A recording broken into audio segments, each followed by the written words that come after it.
God allowed me to be stripped of everything, which, my freedom, fine. Dignity, going into prison, yeah, you lose that. But my family, that was the hardest. That was my identity. I was a wife, I was a mom. And just having no control over anything going on the outside is hard. So just yielding to God and just letting Him rebuild everything and surrendering. So yeah, that led to me being released alone. I didn't have any family.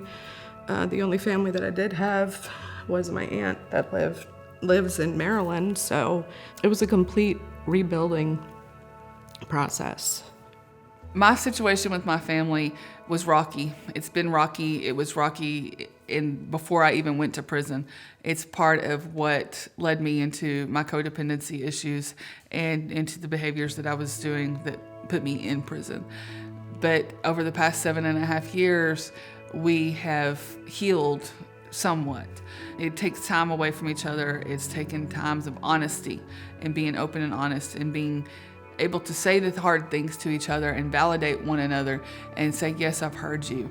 Don't argue with them. Don't tell them they're wrong, but validate each other. And I've respect my parents a great deal because they've taken on the burden of taking care of my children for the past 7.5 years. They've seen my children grow up, whereas I've just seen it through letters and frequent visits. It's not anything that I can take away from my children or my parents, but they've done me a great deal of help just by doing that. And so now that I'm out, they were open to me being out and being close to them. They did not give me the option to come home, and I'm very grateful for that because they didn't enable me anymore. And it's allowed me to have to stand up on my own and stand on my own 2 feet and figure out how to live life without my parents. And the other thing that they have done for me by doing that is the program that I've been in, I've been allowed to do me. I haven't had to worry about getting my kids home immediately or getting them taken care of and providing for their needs immediately. I've been able to get on my own 2 feet, kind of work through my own mess in my own head and figure out why I did some of the things I did, set up a support system, an accountability system so that I know where to go when I see those behaviors happening, or if they see those behaviors happening, they know where to go and say, you need to recognize this and stop it. They are open and we sit and laugh and tell stories and we have that respect and trust for one another now. They invite me to the house quite a bit and they come to things that I'm involved in. We just have that open relationship and we see each other, but it's not anything like it was. But they still watch and make sure that I'm not going to go back to who I was and that I'm not going back to those behaviors before they ask my daughter to come live with me anymore, or they have their walls up. And so that the boundaries can be set and that we all know what the boundaries are and they can't be crossed. I did have a family member who I was really close to and who I prayed the very most for this relationship to be restored. It's my niece, and when she was born when I was 10, I got my first job so I could buy her clothes and take her around, like she was my baby. And she's still my baby, and now she has babies. And I really wanted God to restore that because for whatever reason, I love her so much. So I got home and He had restored it. It's good, but I was with her 6-year-old and I was gonna spend the night. And I got home with the little girl before they did. And she called me suddenly and she said, hey, what are you doing? So I'm taking your dog out. And she goes, well, I need you to leave the house. Just take Dax and go. And I said, did I do something wrong? And she said, no, I just need you to maybe go to Mama's until we get home. And so I realized right then, they don't trust me. And that's my fault. I took from them. I did that thing. And I'm sorry because I did things to them to make them not trust me, and other people had too, and they didn't see those people get better. They had not seen someone like recover and heal, and I get to be that person. So sometimes it's painful, but it's okay. The rest of my relationships have been really good. God restored relationships I didn't expect to be restored, or that I didn't even know I wanted restored. So it's a process. I learned in the faith-based storm, actually, when we took the boundaries class, that how important boundaries are, even with your own family. It doesn't matter. It does not matter. And growing up, I was taught from a very early age, to stuff everything. We weren't allowed to talk about anything. In 18 years I was in prison, my mom would still come and, she came and visited me faithfully, and I loved my mom. But my mom was very dysfunctional growing up. She was an alcoholic. She was abusive. She chose alcoholic and abusive men. And it just was not a very easy upbringing. And prison saved me. I hate what I did to get there, but prison saved me. I grew up in there in that time, and so I grew up kind of away from my mom because I was becoming healthy mentally and spiritually, whereas my mom was still in her dysfunction. My mom had not changed.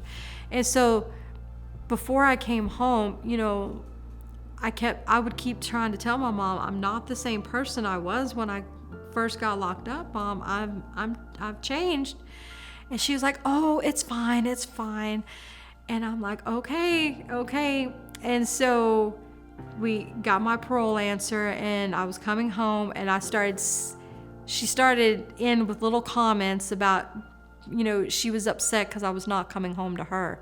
Then when I first came home, she, literally, she kind of made my life hell at first, because she could not understand why I would not parole to her. She didn't like the fact that she could not manipulate me and not control me anymore. That I was this independent woman, not this little girl. And so she could not grasp it, and she still has trouble with that today. And so, but I've had to stand my ground and stay with my boundaries that I have set with her, because I refuse, even though I still battle my depression today, I refuse to go back to who I used to be. I refuse. I mean, that was a prison in itself. And I refuse to go back to that mental prison that I was in growing up. For my peace of mind and my sanity, I have to set boundaries, even with my own mom. When it comes to boundaries with my family, they have parties, to them it's normal. And for me, it's not normal anymore. I can't just go and sit there. I'll go eat and I'll pray with my family. When I see that the bottles are coming out, when I see that, people are getting together and the music's going up, and then I have to sit back and say, okay, Debbie, this is the time where you have to just, take your kids and go. I have to put those boundaries where I have to think about me today. Your family is the one that pushes the most buttons, and you have to be prepared for a year down the road when they get angry at you. The first thing they're gonna do is throw up in your face that you were locked up, and just know that that's gonna happen, because if not, it's going to plummet you back, and you can't let it plummet you back. It's just they're hurting, and so they need you to hurt too. And so it's just, you have to work hard at it. It's not an easy fix. If you're expecting everything to be perfect when you get home, it's not. That's the fantasy we have when we're in prison. We think we're gonna go home and we're gonna start cuddling up on the couch and watching a movie, and it might happen once or twice, but the truth is you have a lot of damage you have to repair, and it's hard, and you have to work at it, and just give them their space, because they have the right. They have the right to be angry. They have the right to their feelings, and we don't have a right to tell them they don't have the right for that. We did it, so we need to stand back and give them time to adjust to us being back home also. through the time that I was incarcerated, my relationships with my family had completely, God transformed them all, you know, because they saw the change in me. They saw Jesus in me. They saw my responses. They saw how I was trying. They saw what all I was doing while I was there. And when they came to visit, they could feel it. When they talked to me on the phone, they knew it was sincere. During my addiction, I used my family, and it got to the point where they didn't want anything to do with me. They ignored my phone calls. Of course, they all lived up north, and only thing I do is talk to them on the phone. When I got arrested, they tried the tough love, and they cut off all communication, no letters, nothing during my incarceration. I had to prove myself. When I decided to have Jesus as my Savior, that's when I wanted my family to know I'm a different person. I had to pray and just wait. And God says to wait and be still.